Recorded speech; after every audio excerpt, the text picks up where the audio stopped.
With the verdict in Donald Trump's criminal trial up in the air, the campaign trail looks uncertain for the former president.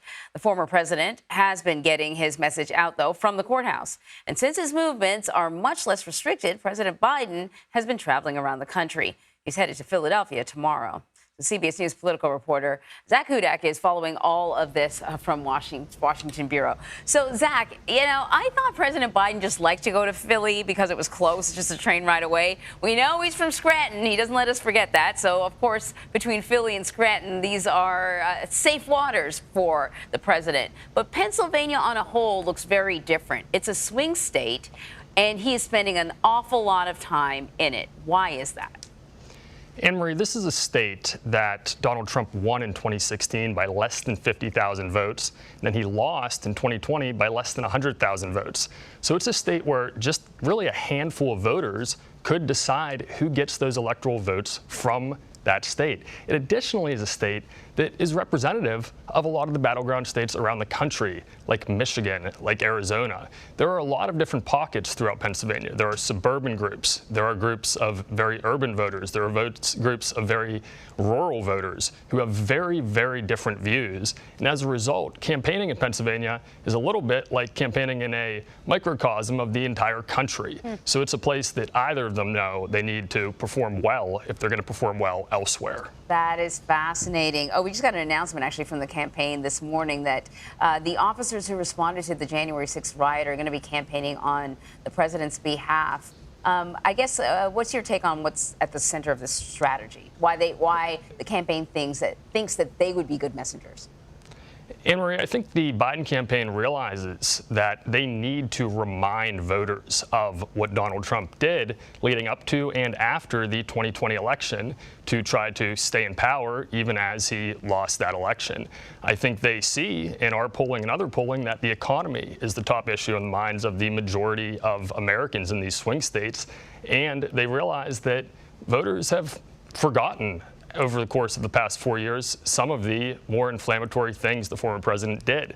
So this is an effort to remind them of what former President Trump did and humanize the issue. Get those Capitol Police officers who were personally affected, who were attacked, as a extension of the former president's words, get them out there and nail this issue home so that voters, when they go to the polls this year, do not forget about January of 2021.